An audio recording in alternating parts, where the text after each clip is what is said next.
Hello and welcome to the Clockwork Game Design Podcast. I'm your host, Keith Burgun.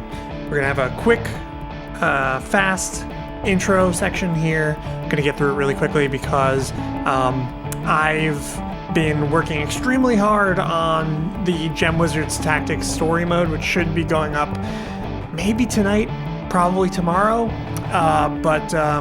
Yeah, I'm really excited about it because I feel like it does a really good bridge between the tutorial, which is very simple, into the main gameplay, which is very complex, very quickly. So story mode will be good at helping players have a little more time to get affiliated with the mechanics and also to kind of fall in love with the world and the characters and stuff like that, which is, I think as important as anything else. Anyways, that's all I've got to say about that. We're going to get right into the conversation. You probably know who Justin Ma is. If you don't know Justin Ma, you definitely know the games that Justin has worked on, FTL, Into the Breach, both really big hits. And so, I was really excited to talk to them about this, we're in sort of a similar world of making these single player indie strategy game kind of things. And I wanted to bounce off of them and see what they thought about, especially game design theory type of questions. And I think we ended up getting into a lot of that stuff. So please enjoy my conversation with Justin Ma. All right, Justin Ma, thank you so much for joining me. No problem. Thanks for having me. So I recognize that you've been on a good number of podcasts talking about games and game development and stuff. And this is a really sort of rulesy, systemic-y kind of podcast. So I definitely want to get into, your thoughts about things like randomness and how to use information and things like that.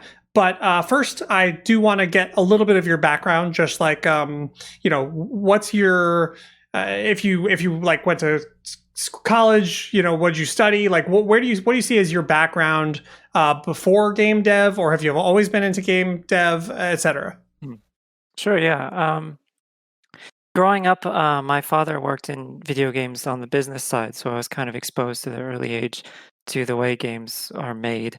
I went to college, and I realized I wanted to work in games, but everyone I talked to at studios and stuff said at that time, undergraduate, what you major in doesn't really matter. Like everyone was, architecture or just some English studies or anything. Mm-hmm. So I just majored in something I was interested in, which was Chinese history and culture.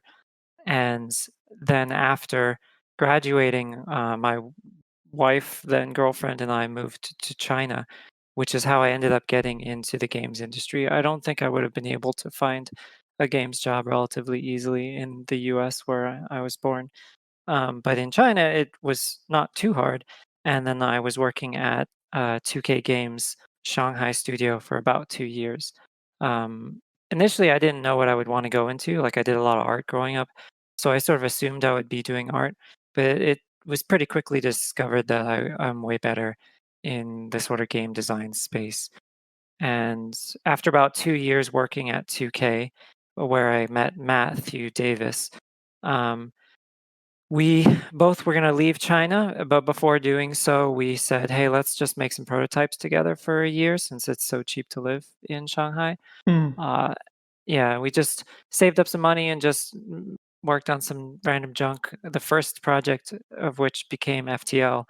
And once we realized we could actually make a commercial product out of this and talk to enough people to get advice, we formed a company, ran that Kickstarter way back when, and then actually released FTL, and it did way better than we ever imagined. So we've sort of just been trucking along and trying to recreate that super creative, relaxed development atmosphere that we had initially ever since for the past 10 years or so.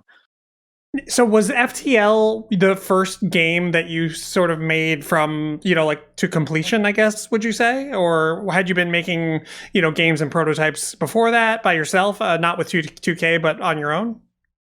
I had made a lot of prototypes that never went anywhere.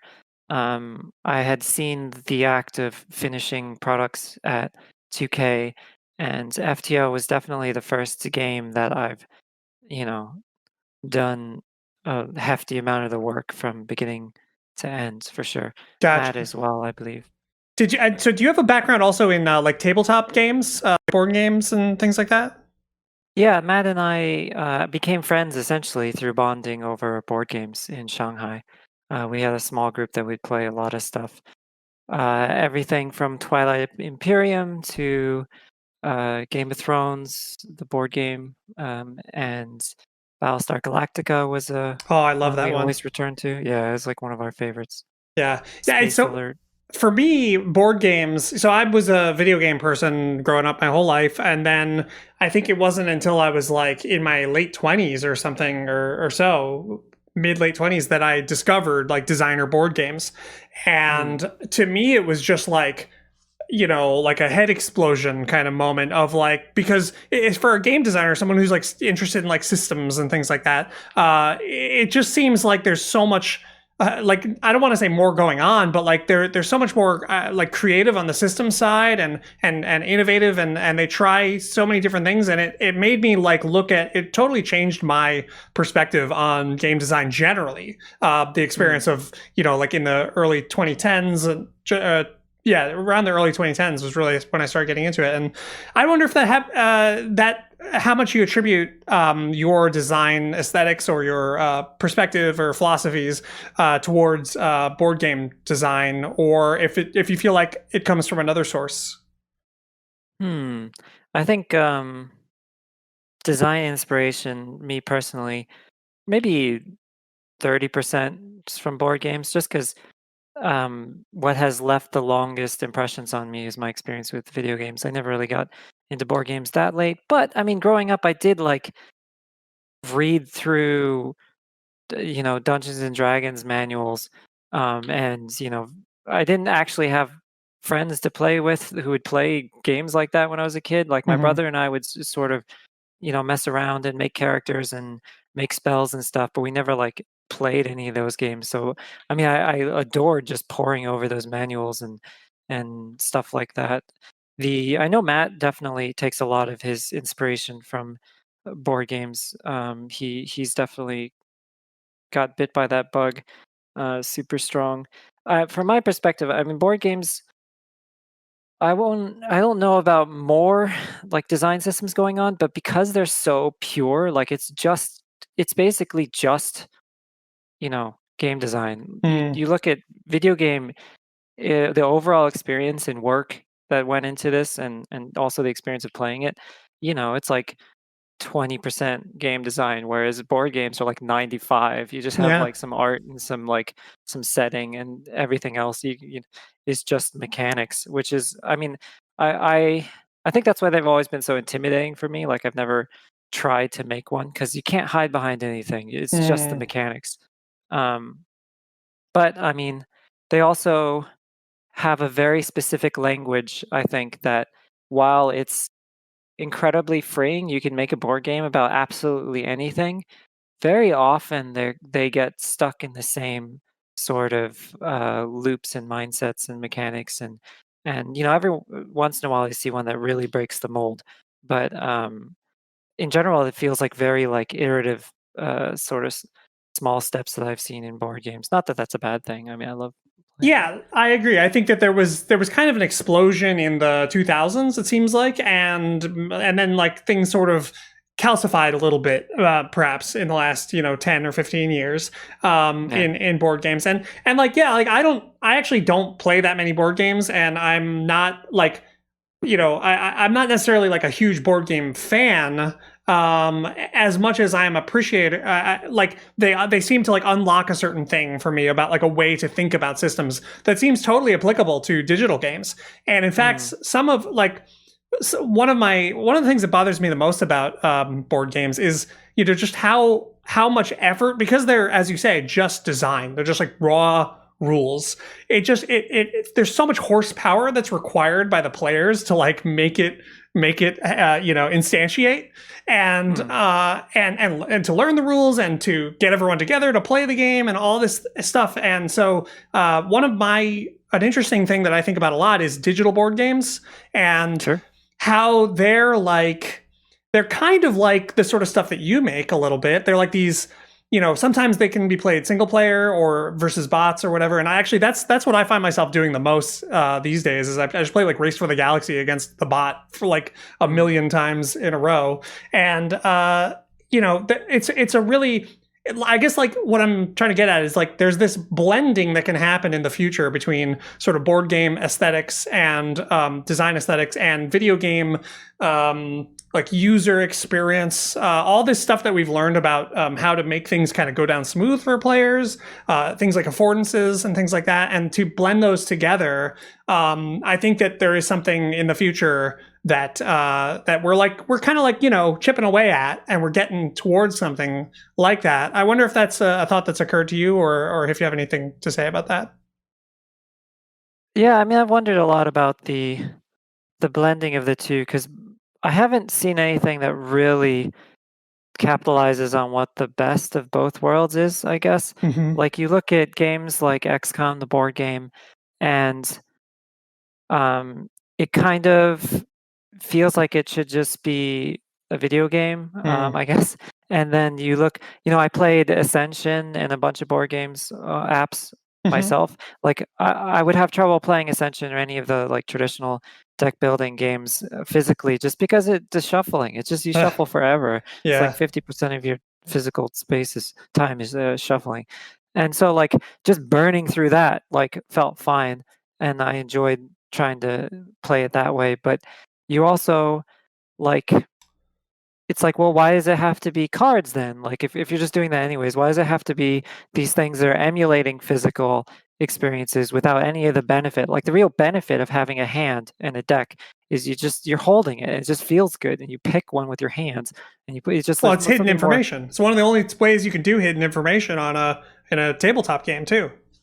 Sure, yeah, but I just mean literally the physical aspect of holding things and moving pieces, I feel, and also being in the same room as people. That's like 50% of the enjoyment of board games, in my opinion. Like, why is board games better, or how are board games better than video games? It's the physical, it's the spatial. You look around, you can see it from all sides. You're oriented with the people around you, and then there's all like a story that goes based on turns rather than just some sort of abstract whose turn is it now in civilization and stuff. It actually feels different as you go around in the circle. Like there's a lot of like I don't know, cultural value in that sort of stuff. It feels like a conversation rather than, like talk about tweeting to someone versus talking with someone. There's a lot of stuff going on, facial expressions or whatever, that you're missing. So like board games have a lot of that. In terms of like mechanics though, like I'm trying to think of ones that I felt blended the two really well together. Like maybe the closest thing would be like Space Alert, where it's just literally a CD that you put on that's essentially a timer and telling you what to do, so that you don't have to like manage dial like a sand clock, hourglass, or drawing cards and under time pressure or something like that. Sure. Like Yeah. that felt fine to me. I'm not sure. I'm less interested in just like, oh, this is like a board game that has a CD with it, or those kinds of like very, direct mixing of two sort of worlds, but more of like like the design aesthetics. Like I remember like when I found like, I don't know, Tigris and Euphrates or something, the fact that, do you know that game? The name is familiar. It's a Reiner Knizia tile laying game, but like for example, that game has this scoring mechanism where let me see if I can word this properly. It's like, so you have four colors, like red, green, blue, yellow, and you get points in each of those colors. And the player that has the the highest lowest color, like their lowest color is 7. Yeah. You know what I'm saying? Like weird things like that just like that would never come up in video game design, because it's just, you know what I'm saying? Like it's like a different world. Or in Battlestar Galactica, the game that the Destiny deck, something like that, where you have, players putting things into a deck, and then you mix in 2 cards from the other thing, the sort of random shuffled deck, or I forget what it was exactly. But sure. to sort of obscure. And actually, you know what actually is a pretty good mix is Among Us. Among Us is like a little bit, and games like that are starting to me, have some more of that, like, just like, oh, where that's a weird rule. I've never heard of a rule like that. Whereas video games historically, they don't really have weird rules. You know what I mean? Like they have very normal rules, like to put it generally. The reason for that is like ridiculously practical. Mm-hmm. Like you can have a card that changes the way the whole game works, but then if you want to change the whole way a game works via coding, it's just a disaster fest. Sure. You need to make everything be so flexible to be able to be shifted the way you can in board games. Also, I find that there are ways of thinking and design systems that feel fine in board games and are just awful in video games. And so there's like a balance you need to find of avoiding those things in ways that I think are really hard for designers to get their head around. Like, look at Tharsis. Do you know that game? Oh yeah, By sure. Zach Zach Gage? Gage. Yep. If that was a board game, no one would have any problem with it. Like, you lose all the time. You roll die. You get stuck with those things. But as a video game, people were just utterly livid. And I think part of that is just the user expectation is different for board games. Like luck is so much more a part of it when you're holding a physical dice, whereas like we're used to in computer games, XCOM having a 95% chance to hit or whatever, and actually the numbers being fudged or whatever. Sure. We're used to that.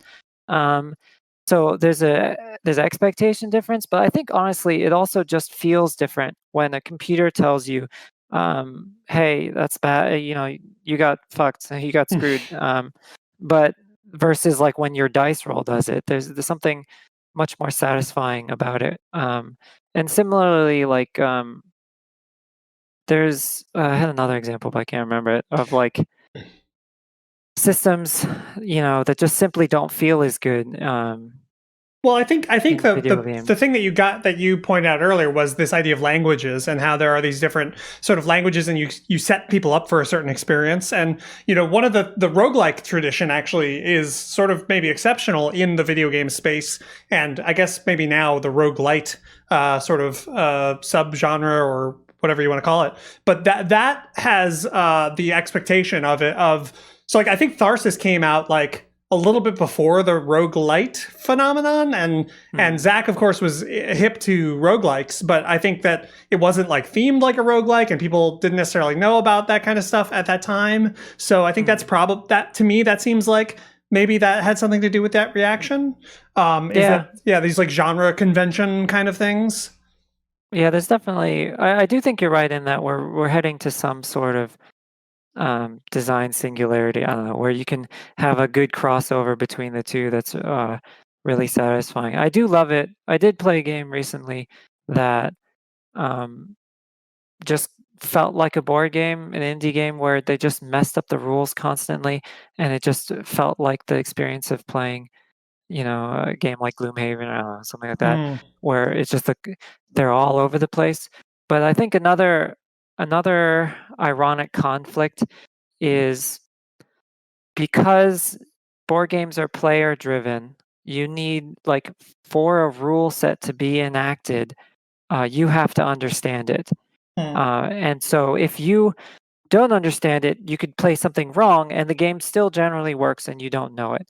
Whereas if you flip things on its head in a video game and the player doesn't know what's going on and doesn't intuit the reasoning and the logic behind it, it just becomes this game's stupid. Like you don't, I don't get what's going on. Like just negative feelings towards the way, like why did it react this way? I have no clue. Whereas with a board game, you have to know, like, all right, now the AI of this like dungeon crawler game is different. Now they all chase this player. You have to physically know that to be able to do that. Whereas in a video game, you need to convey that via UI and not too much reading because people hate reading. And there's a lot of boundaries to overcome, I think. Go on. Also, I think board game players have to be a little bit more literate with rule systems. Whereas video game players don't have to be. I mean, if you're aiming for the market that is board game and super game design literate people, then there's a lot you can do. But if you're going for the general public, I mean, so that's why I like your example of um, uh, the name's escaping me. The space board game like phenomenon indie sold billions of copies. Wait, you're thinking of a specific game? Yeah, you mentioned it earlier. Among Us. Jeez, Oh, Among Us. Yeah. Yeah, like that. You let people customize their rules and like pick the way things that work for them. That's part of what makes it feel like a board game to me. Yeah, and also just there's I've just seen the video game industry kind of another example is auto chess. Actually, I think is a pretty good example of like clearly to me that looks like a drafting game, like or at least something related to a drafting game. Someone who played drafting games kind of like thought of that idea, and so anyway, I'm very excited about that. I wonder what is the role of, if there is any, of like I guess game design theory or I don't know, like I don't know how else to put it. So something that's kind of been a big project of mine over the last like 10, 15 years is trying to write stuff down and trying to come up with like terms that explain things, and like this is a classic sort of game designer problem that we've been dealing with for a long time. And I wonder what your relationship is to game design theory, and if you find yourself sort of maybe reinventing wheels, or do you find yourself able to communicate with other game designers easily about things that you feel strongly about, or there's a bunch of weird semi-questions in there, and pick from them as you like. Sure, I'll see where it takes me. But before that, you just reminded me, like the thing that most feels like board games and video games is probably like StarCraft mods. Like that was like such a StarCraft 2 mods. It was just such a crazy space. And I wish there was another space like that. Maybe like Roblox is like that. I don't know. I actually don't know any of the StarCraft 2 mods. I knew the StarCraft 1 mods, but yeah, I don't know if you have any good examples. Let me know. Like the custom levels where people are making like action RPG plus like tower defense plus like card deck building like nonsense. It's just like amazing. Like that. That's what auto chess was. It's just someone throwing every freaking design like trick into the book and see what comes out of the blender or whatever. So game design theory, I don't have a great relationship with it. I try to read a game design book that like my brother would suggest to me, and I get so bored or just so utterly confused. There's so many times, like my brother taught game design for a while, and we would be talking about something and he would be using language and examples from the literature and stuff, and I would be like, Brian, I don't know what you're talking about. And then he would just explain it in plain language. You're like, oh, duh, yeah, of course. So also, the way we design and the way we work is generally Matt and I just talk on Slack. Like we don't meet in person. We don't, there's not a lot of people, like we're not managing a whole team of designers or something. So we just have to like make sure we both are in the same page. Sure. And very often what that ends up being is just needing really to be able to explain your thoughts and reasoning. Maybe I can't compare with other people, but just judging from responses to the way I talk about game design, perhaps more so than most people in game design, we have to, for some reason, like really clearly explain like the logic behind a design system that we have. Like, honestly, it could just be the way that we are as people and the way we think about things. But like talking to another designer, it'll be like he'll propose an idea for his game, and I'll be like, okay, but what's the reasoning behind it? Like, what function does this design system play? How is it supposed to interact? And so the fact that and he may, I don't know, find that kind of surprising, his questions since every now and then. So I feel like that reason why we talk, the way Matt and I communicate, makes it really much more easy for me to explain my design ideas in a very terrible, garbage language. Well, you have a And localized language basically in that community of two, basically, right? yeah. And And so I I don't totally have know a about common. that. Yeah, Okay. Yeah. Well, that's the thing that sort of frustrates me is that we're all, I feel, all of us, I'm the same as you in that regard, pretty much. I mean, I write some stuff down, but like, nobody uses it. Like, and that's the thing. Like, that's what it sort of frustrates me sometimes is that we're all off on our own little corners, on our own little islands, kind of a lot of times working out the same problems over and over again and sure. coming up with new words for them. And then like that branch kind of like dies off. You know what I mean? Like when we either stop making games or we whatever, we break up as a team, or even if it's in 50 years, whatever. The point is that branch sort of knowledge is like not necessarily it's continued through the game, because I think that is one thing that probably you would agree on is like the best game design theory essay is probably a game itself, right? That like exhibits certain things about systems, which I think your games actually are great at doing. Like Into the Breach, I think has a lot of lessons, I guess you could say, that Sure. it shows people, but I also think that I don't know. I'm often frustrated by the fact that I just feel like designers are so disconnected. I come from music. My background's in music, and it feels like a very different. I mean, of course, there's some like of that localization and stuff, and within like a band or whatever, but. It feels like there's more of an institution and more of a. And this has gotten better a little bit over the years, but like 5-10 years ago, it really just.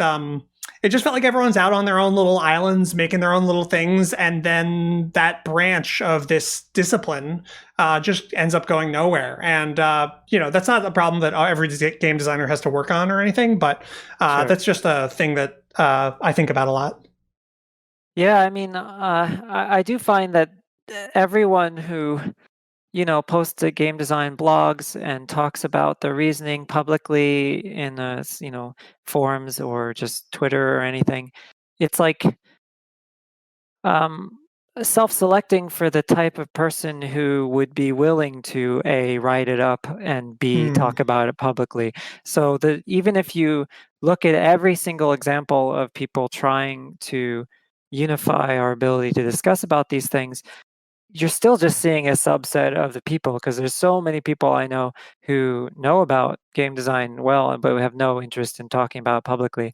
This is the reason, honestly, why I was convinced to do more things like going to do talks internationally, or do more podcasts and stuff. Like I every day or whatever, I think, oh, I should really like share some of the thoughts I have. Not that I think my thoughts are so important, but like people find them helpful. Like they say Hmm. that they're helpful, so I should at least increase the chances that someone will find this and have ability to learn from my personal experiences.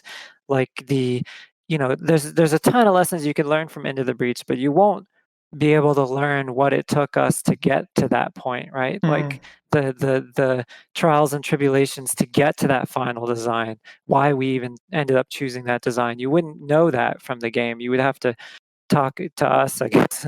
Not even sure we know them ourselves so perfectly.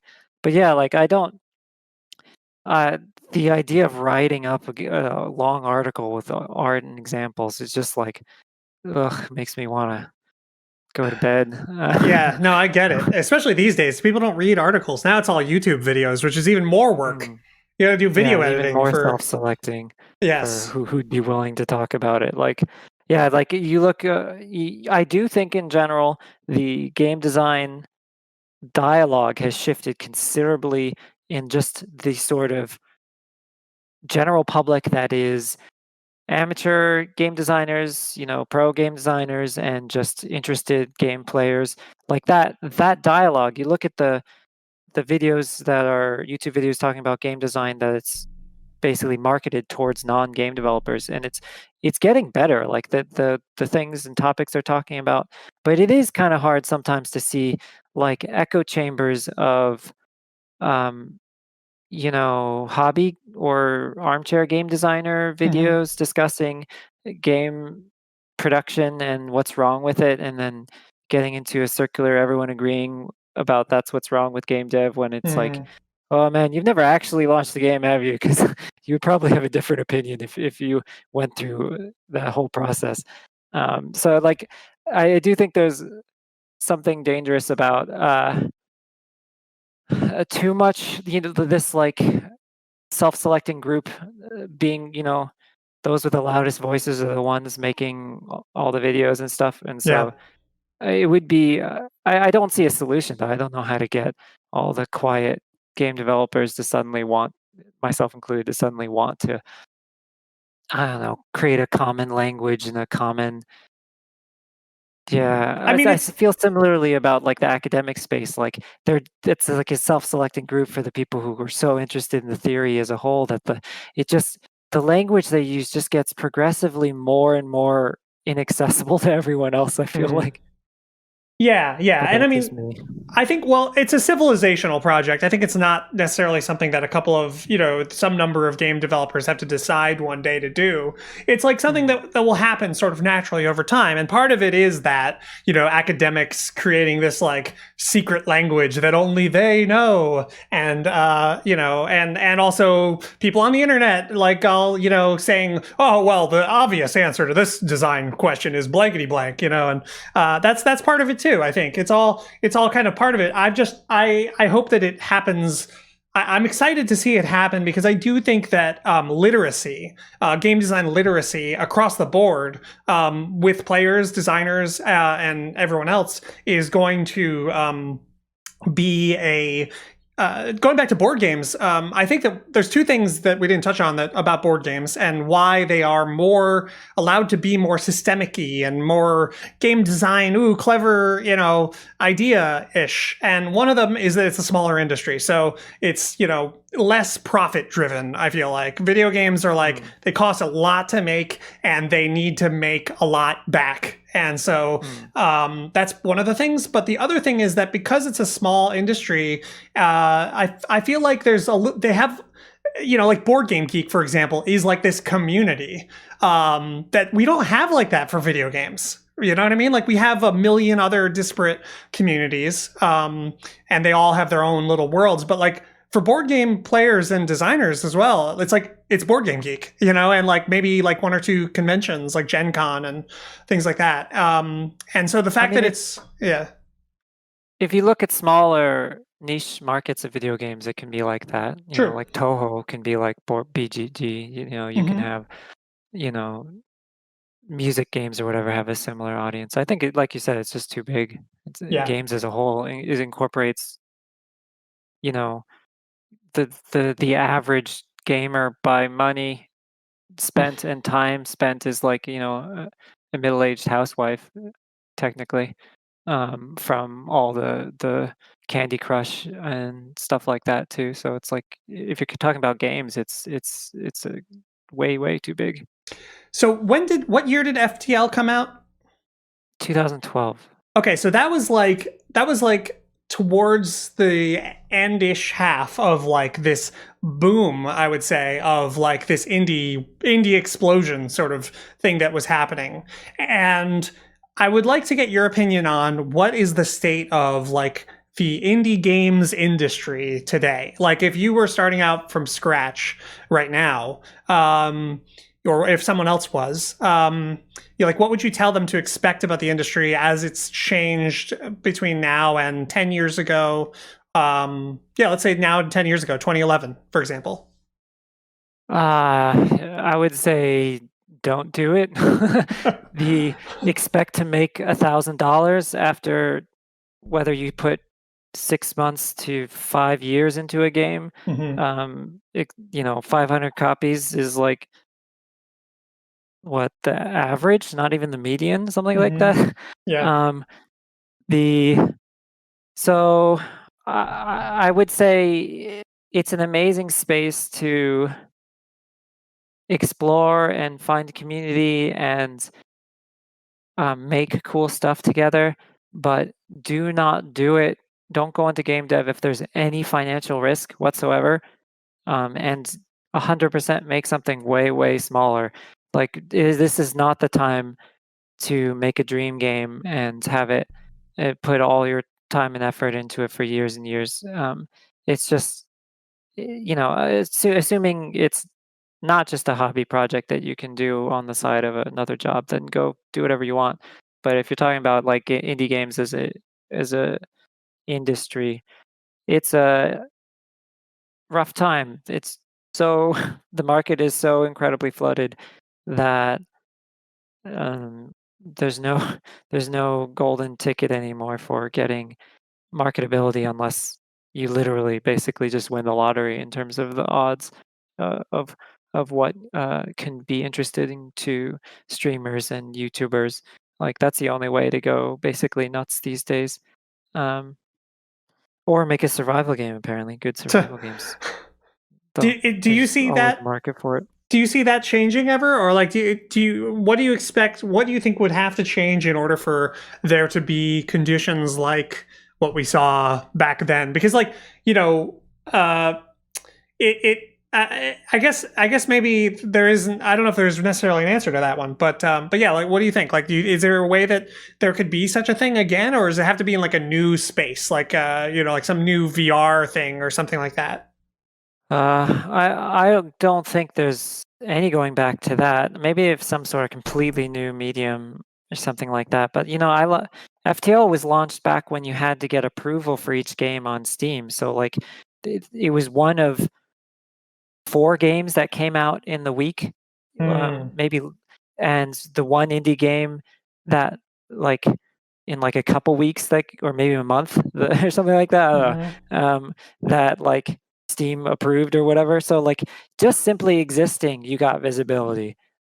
Even if the market was crazy tiny for indie games back then, and the market might be 10 times bigger right now, there's 10,000 times as many games. So like Hmm. it's not even comparable in terms of, like when we did the Kickstarter for FTL, that was right when Double Fine launched their adventure game Kickstarter, which is when Games Press actually paid attention to Kickstarter. So Hmm. like we weren't there. There was no precedence for games being on Kickstarter before we did ours, essentially. Uh, and so we just rode that wave. We just like just Yeah. complete accident timing.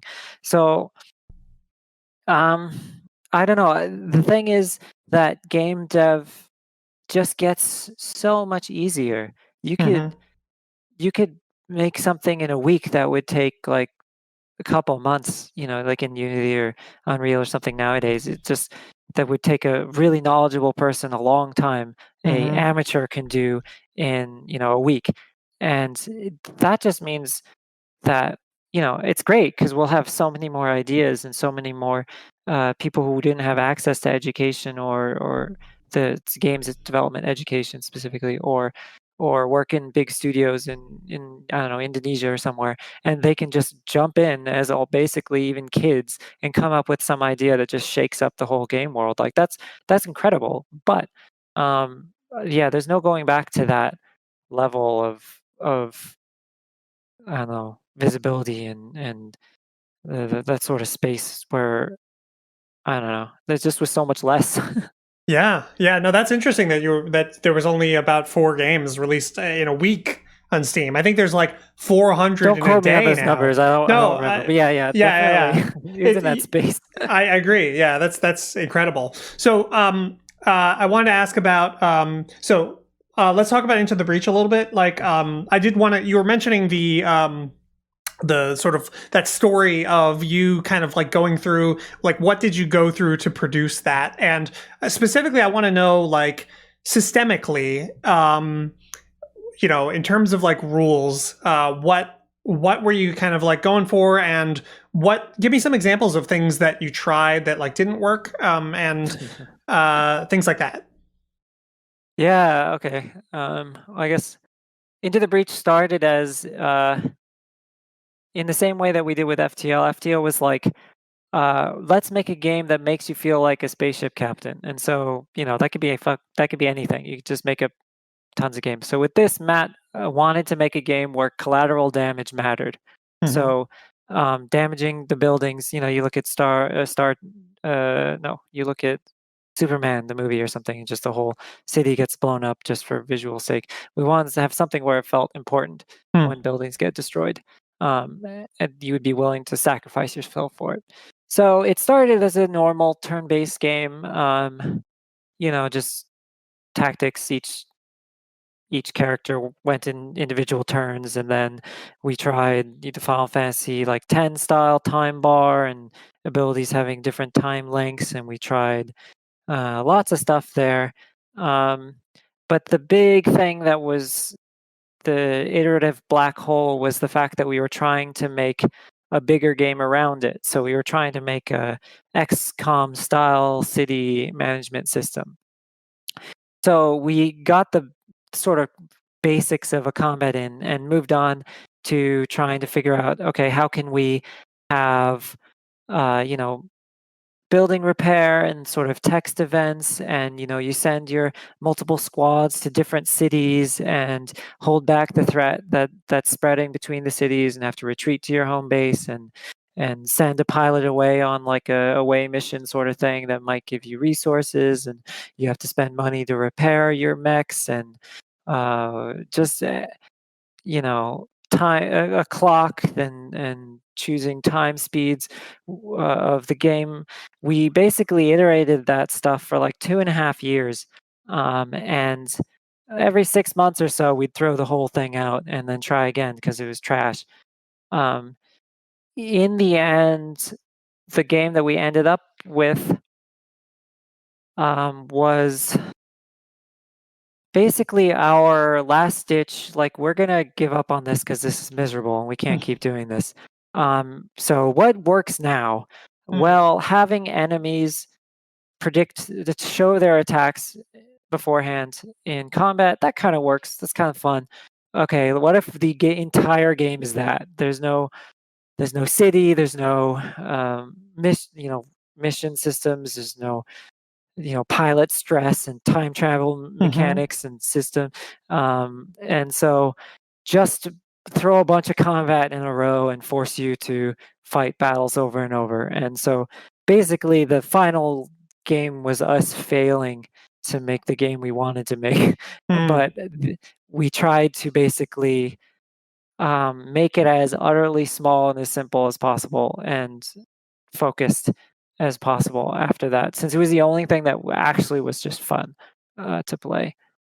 And the focus was on that sort of like that AI prediction mechanism where you could see where the AI was going to go, and then what you could do with that. Yeah, I guess the core thing was perfect information. That's the thing we kept going back to. Of they're in like Fire Emblem. If all the AI was smart and just attacked the same person over and over again, you would just lose every single time, or at least you would lose most of your people every time. But they don't. So you're like balancing as a player. All right, how do I get them to spread their attacks out? How do I guess where they might go? And all that sort of stuff. So if you remove all of that and you just know exactly what the enemy is going to do every single time, what would be the fun in that? That's what we were trying to figure out. How can you make perfect information fun? And the answer for us was shifting and movement and using the enemy's attacks against them and stuff like that. That's what we found was enjoyable. Nice, yeah. I've been also exploring that same kind of space for a while in terms of like, one of my big things is bumping. Like we have a meme on my Discord that's called "Add a ball to every game," and it's sort of a joke, but it's also sort of not a joke in that, like, not necessarily like a real-time, physicsy bouncy ball, but the properties of a ball is that it can be, bumped or kicked, and then it responds in a way that's on the grid or in the space. And so I think a lot, the other thing I always say is like, put it on the grid, because a lot of times we have like these like RPG-y kind of systems, and maybe you have a grid. Like a game that comes to mind for me is like Fire Emblem Heroes, which again, that's a gacha, and so it's kind of its own animal, but it's a good example of a very small grid that doesn't have a lot of that kind of like ball-like quality, you know, the bumping around and that kind of tactical stuff that is in Into the Breach. And instead, what it has is a ton. Every character is actually like a big mess of spreadsheets, and they all sort of just interact with each other as like on an integer level. And so yeah, something that that's a bit of game design theory that I feel like there's something to it, of in terms of putting things on the grid. You have this grid, it's this big space, it's so intuitive for people. People understand the idea of like, okay, I bump him there and he moves there. Now there's all these different relationships that happen. There's emergence and second order effects, right? Whereas when I just reduce his hit points from 30 to 20, it doesn't have the same kinds of sort of like knock-on effects. It isn't as dynamic. I wonder if that's something that you would formalize further and in looking into your future work, or if it was do you see that as just like, no, this is just a thing that worked well for Into the Breach specifically? I'm not 100% sure I follow some of the analogies there, but basically like removing hidden information and not being worried about like what weapon they're using that you have to click on and you check them and then you check your weapon and that sort of stuff. Instead, everything is visible all the time. Is that what you mean? Well, no, it doesn't. I mean, I'm not saying necessarily visible or invisible. Like if the character just has a ton of stats, those stats could all be visible like on some menu at all times. But what I'm saying is specifically put that information, express that stuff on the grid as much as possible. So, for example, like let's say your characters don't have health at all, and instead there's like it's like a sumo ring or something, and their health, quote unquote, is how far they are from getting bumped out of the ring. Do you know what I'm saying? Like that's a way to express health in a way that's on the grid, kind of. And the reason, does that make sense? Yeah, you basically. And it's not about putting making it directly into mechanics rather than having stuff be abstracted. Like if you want health to have it be a core system, don't just have it be some menu floating number thing. Well, I'm not saying don't have numbers, but I'm saying that like where you want dynamics and where you want things to be like exciting and interesting and have things like second order effects and emergent complexity, like putting things onto the grid, expressing them on the grid. So like a spatial movement, like bump this unit back or like pull this unit towards me or bounce this unit over here. That kind of stuff is is more dynamic than just shifting numbers around, I guess. Sure. Is like, yeah. I mean, that's that's a core design principle going into the breach is, I'm not a big fan of just the numbers games, Pokemon Combat or Fire Emblem Heroes systems or anything like that. Because in my mind, what is that system telling me? It's saying, I have to hit this guy 2 times and then he dies. And some number of stat increases will reduce that to 1 time, 1 hit or 2 hits from 3 hits. So why not just have 3 health and do 2 damage? Or like, right. What the hell? What's the difference? Like mechanically, it's just atmosphere. You're just saying, all right, luck, increase it. But like systems wise, you're just saying, I don't know, like I prefer. I think that's like a core design philosophy, is basically obfuscate what's happening enough so that you can make it feel like you're getting better, even if there is no tangible difference. Like going from 80 strength to 82 strength will have maybe 0 effect on a battle, but you're feeling progress. And so there's this, you're hiding what the calculation is to do damage.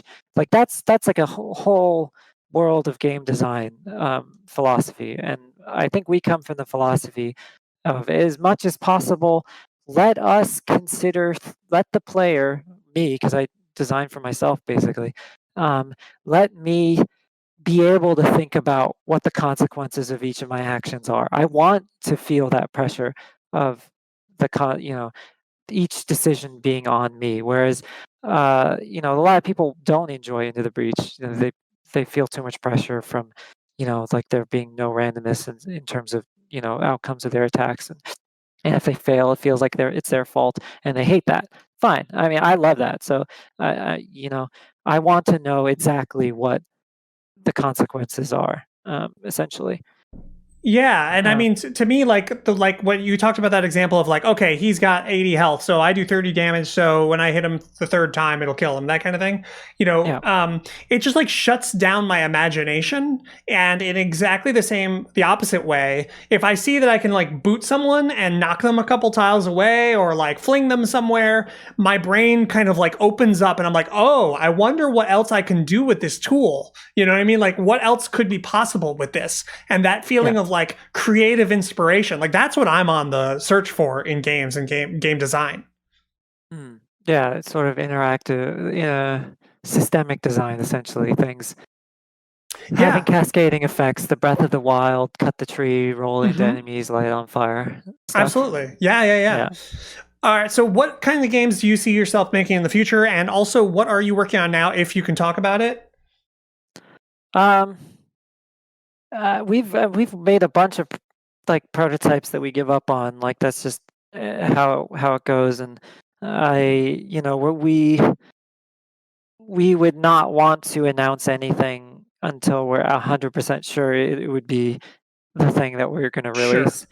It's just because we don't want to give anyone expectations. We Yeah, I want to get you. have, yeah, we want to have the freedom to just give up on something if it's terrible, Hmm. without letting people down. Um, in terms of what type of things I want to make, uh, as subset games, it's interesting because the types of games that we make are the crossover between Matt and my interest, and you know that seems to be a kind of narrow space in terms of um, what we both find enjoyable. Like Mm, I love shmups, right? Like Matt would never want to make or play a shmup. mm. So as as me an individual, I'll probably keep, as long as I have energy, keep poking at making little games all the time, I guess. But in terms of subset games, I don't know how to describe this crossover.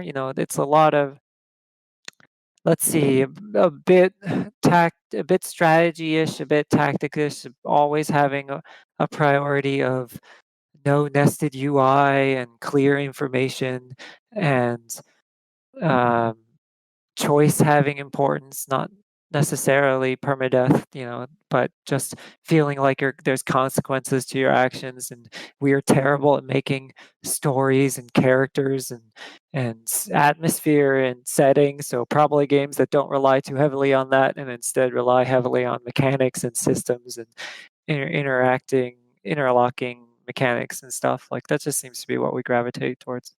Yeah, that sounds good to me. I'm really excited for whatever you guys do next. Um, Yeah.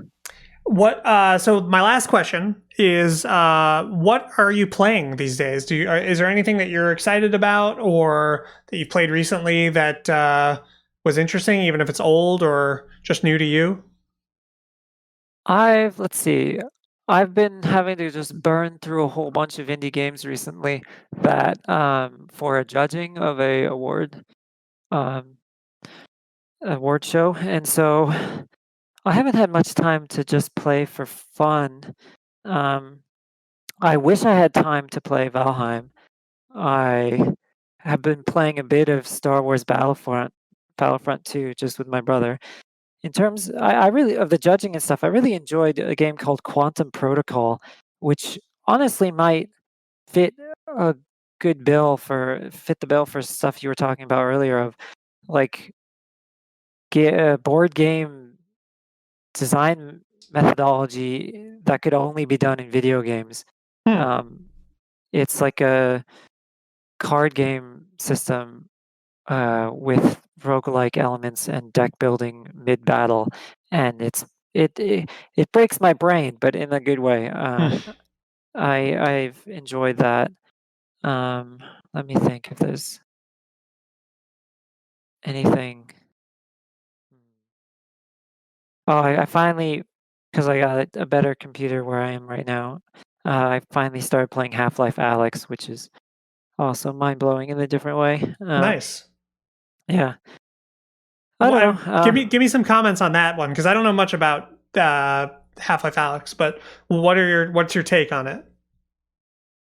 I guess one takeaway that I've had is it has the system where you can grab objects from a distance Hmm. by sort of gesturing towards it, um, gripping, and then flicking your wrist back as if you basically had a string tied on some light object in the distance, and you basically Okay. pull anything towards you. Um, and it feels so comfortable that like it just feels like it's the way the world works now. Like Mm. it just feels like this should exist in reality. So it's really kind of painful to take off and not have that ability anymore.